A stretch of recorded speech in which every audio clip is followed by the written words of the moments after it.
There's a lot of familiar faces headed down to Houston, Texas this week as the Mountaineers play on a Thursday night stage against their former head coach and Dana Hologorsen. We get into that and everything about the Mountaineers coming off their bye week on this episode of the Blue Gold Sports Podcast. What's going on, everybody? Wesley, Shoemaker, Patrick Reneau back with you with another episode. This time coming to you a little bit earlier in the week with our Houston preview podcast.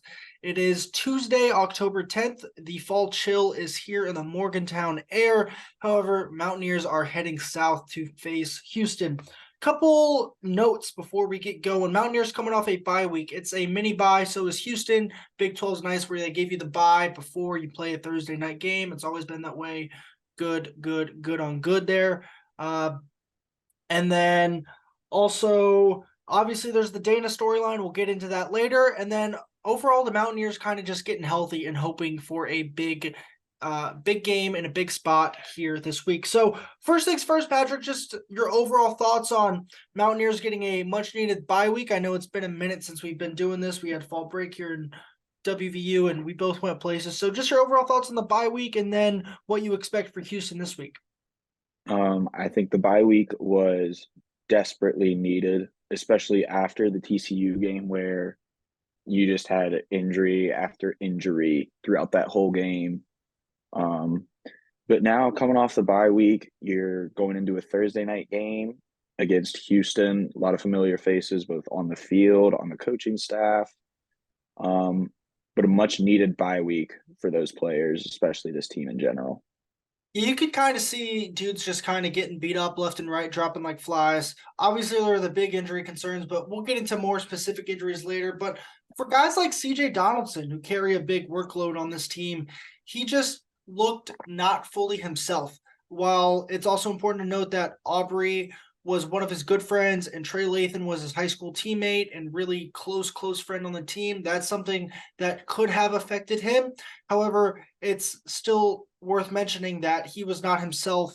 It didn't appear throughout the last couple games, especially considering how he looked against Pitt in the backyard brawl. So that's the biggest thing for me is for guys like him, for guys like Lee Koba, who are always on the field, who are always moving, for this offensive line just to kind of get off their feet because they're workhorses up front, and it's good for them to kind of get the bye, and I'm pretty sure it was needed. And then obviously you have the quarterback situation with Garrett Green, Nico Markiel, both of them needing to get healthy with their ankle injuries, and they did just that.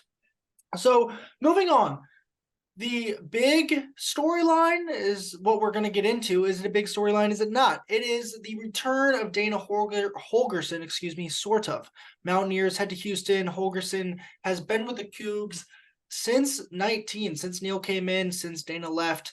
And his name, as well as Neil's, has gotten thrown around by national outlets as coaches on the hot seat.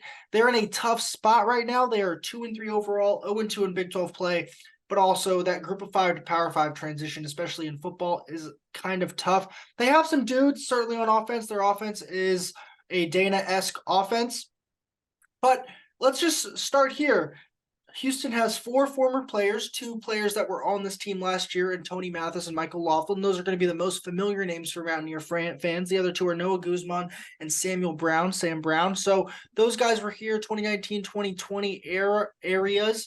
And now the Mountaineers are heading to face their former teammates and face a lot of former players who are on that coaching staff, coaches who coached here. So my big question for you, Patrick, are you buying it as a story, or is it really nothing for us to look at and the games played on the field? Who cares who was where first? I don't really think it's as much of a story as it's being made out to be. Dana left, in 2019, and Neil came in, and both teams have just kind of been doing what they've needed to do in those times. Dana's been playing in the American. Neil had been playing in the Big 12, 2 very different things. So I don't think it's as much of a story as people are really making it out to be. I agree. I think there's obviously the factor of it should be talked about because Dana was here for so long, and he did have a pretty good history here. I believe he's second in all-time wins for West Virginia football in the program here. I think he had something like 61 wins. I could be mistaken, but I think it was something like that. And he obviously had the Orange Bowl team. He had a couple of 10-win seasons. And then 2018 was kind of the, are you going to be able to get over that proverbial hump? And they obviously just couldn't do that with a couple of just heartbreaking, gut-wrenching losses there that season. So I think it's cool to talk about. I agree.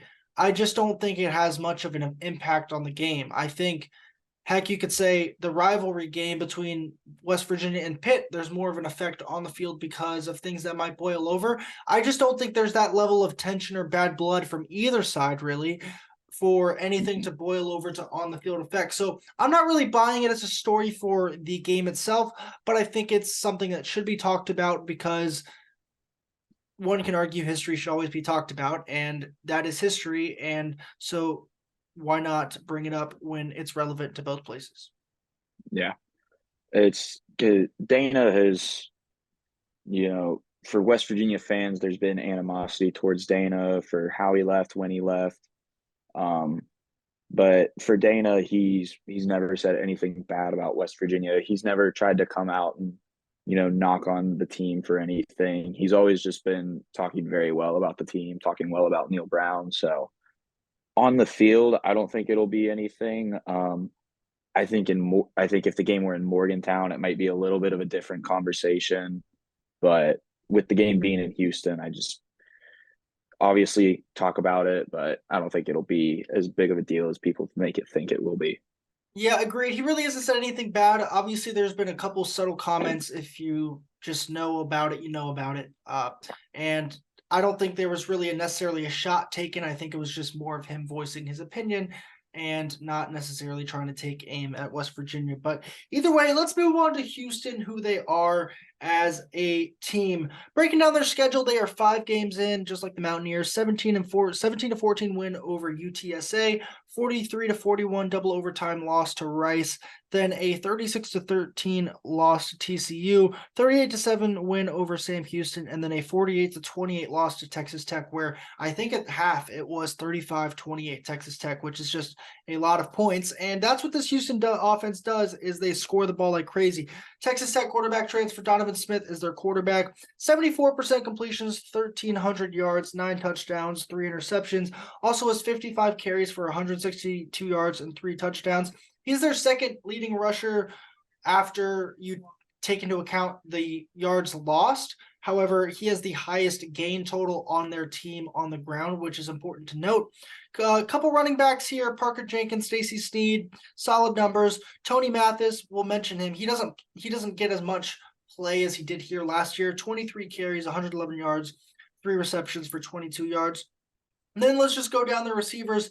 There is Sam Brown, former Mountaineer. He leads them in catches, 34 catches, 518 yards, and a touchdown. There is no one. They have 3 receivers with more than 10 catches, and they all have 25, 24, and 34, and then no one else has above, I think, 8 or 9. Michael Laughlin, former tight end, 4 catches, 26 yards.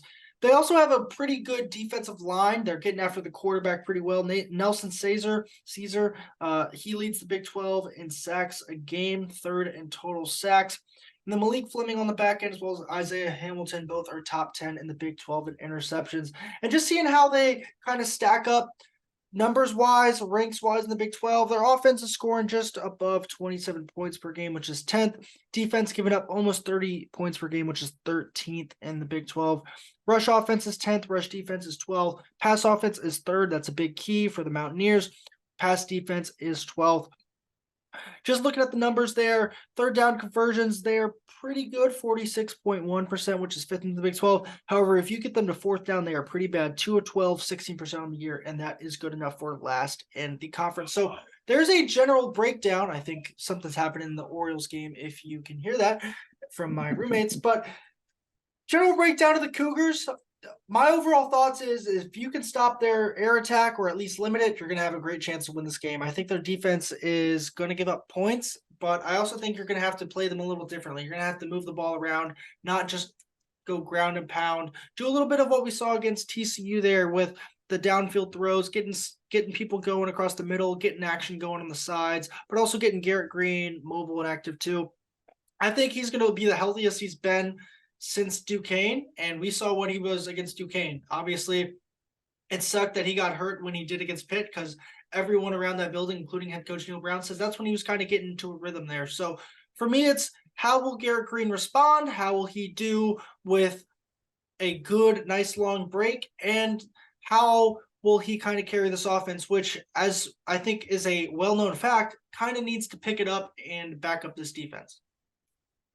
Yeah, it's to win this game, they're gonna have to limit the air attack, which with the secondary, still kind of figuring out how that's really gonna go for them. They were able to stop it against Texas Tech and TCU to an extent. Um, but if you can do that and just kind of get them to start running the ball, that's the recipe for success defensively. Offensively, I think it's going to be the same thing they did against TCU.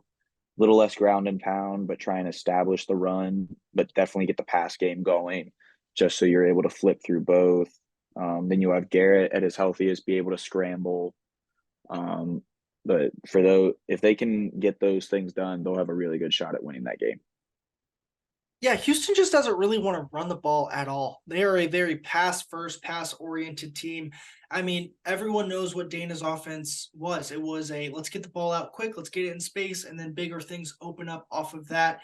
And just going through West Virginia's schedule, Penn State run first. They had those two really good workhorse running backs.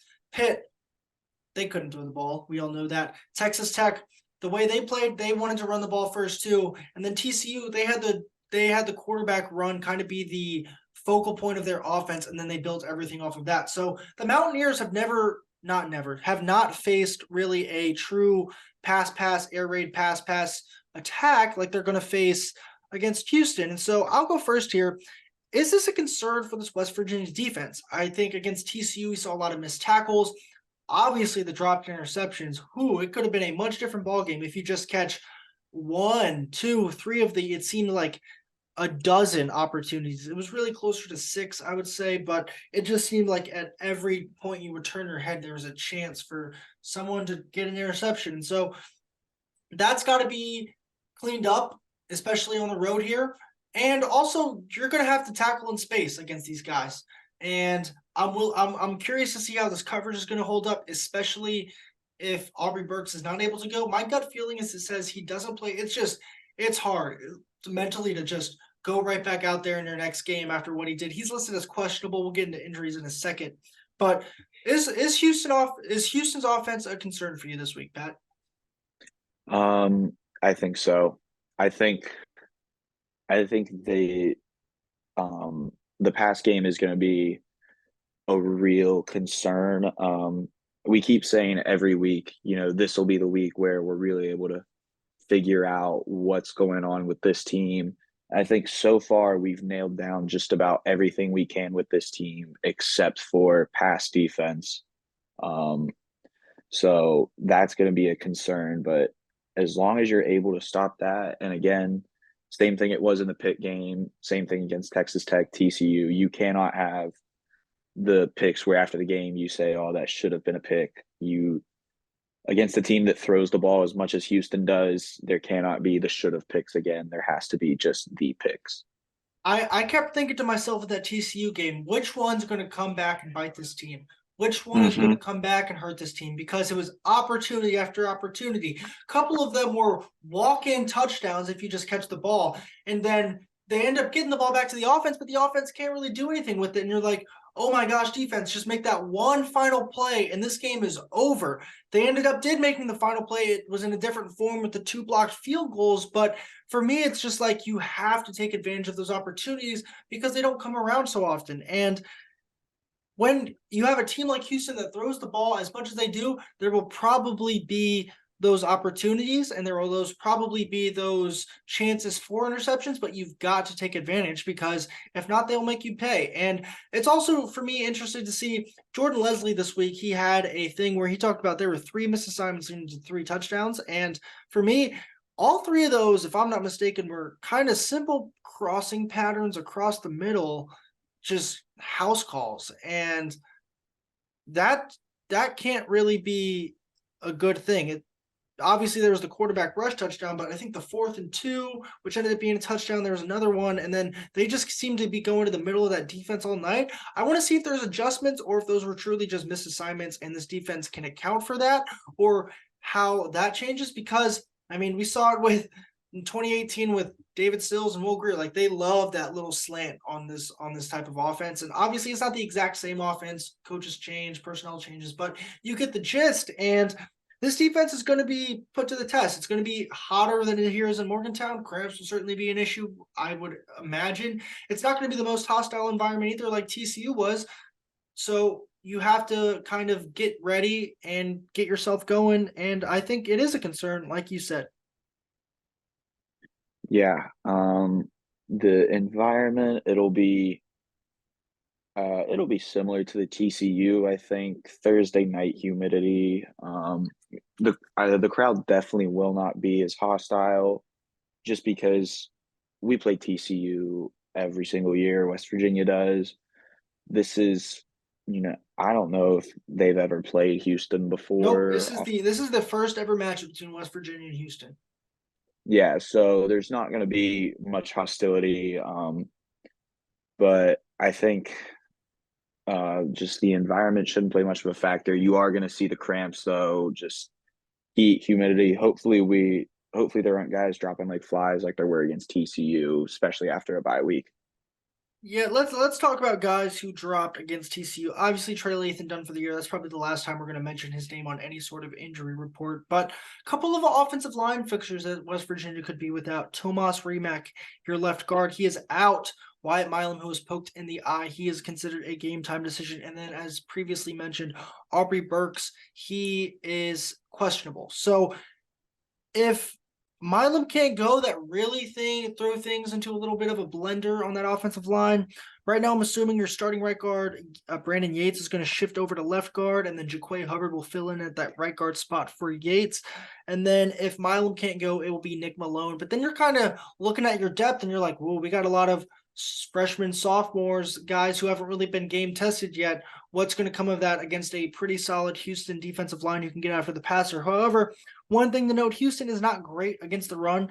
Pro Football Focus grades their rush defense, at a 71.7 grade, which is 10th in the Big 12. So that's certainly something to watch as well of, will this attrition kind of get to that Houston defensive line if West Virginia is able to successfully run the ball. But now I kind of want to shift gears to, is this a letdown spot? I feel like everyone's talking about how West Virginia is improving, how 2-0 in the Big 12, 4-1 overall, getting votes in the AP poll. But do you think this could be a ideal quote unquote letdown spot trap game type beat for the Mountaineers, who are expected to win this game?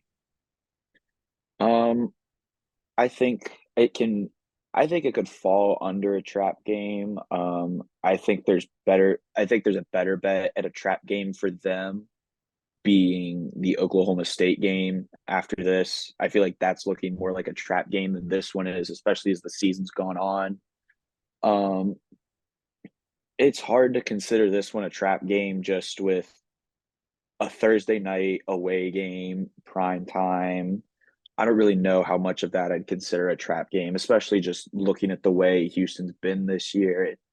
It could really go either way. It just depends on how you're feeling that day of whether you want to lean it's a trap game or not.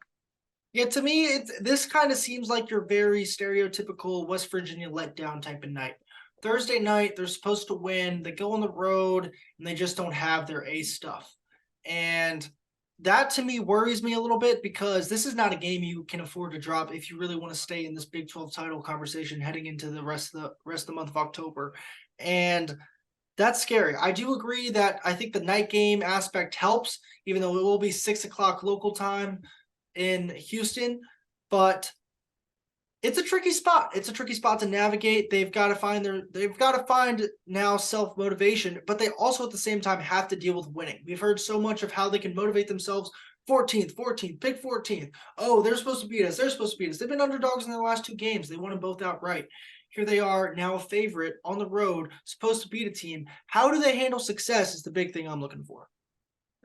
Yeah, I definitely just the atmosphere of the game, and then with it being the prime time Thursday night, that's a game, especially on the road, you want to see them go in, and you almost want to see West Virginia go into this game and just make a statement more than anything. Jump out to the early lead, and then just kind of gas, all gas, no break from there on out. Keep your foot on the pedal. You really want to see West Virginia make a statement in this game to just keep going from that point on.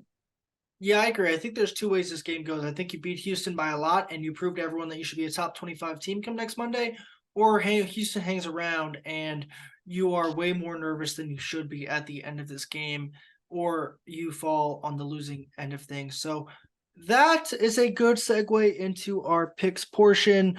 We have 6 games on the docket this week, a lot of Pac 12 action. Obviously, didn't pick any games last week. We were off here. So let's start here. USC at Notre Dame. I'll go first. I think USC wins on the road. Notre Dame, they're struggling right now. It seems like if their whole season's changing, if they punch it in against Ohio State or limit Ohio State from scoring, and maybe should have lost to Duke too. And I just think USC's offense might hang a lot of points on them. My only question is, can USC stop the run enough from Notre Dame? But I'll take USC. Yeah, USC has the questionable defense. Notre Dame has the questionable offense. If I were a betting man, I'd put my money on the Heisman guy and Caleb Williams, USC to win that game. You don't have to answer this, but you're not a betting man? Just kidding. Moving on, UCLA at Oregon State. I'll take Oregon State at home. Yeah, I'm gonna have to go Oregon State in that one. You go first here, Auburn at LSU.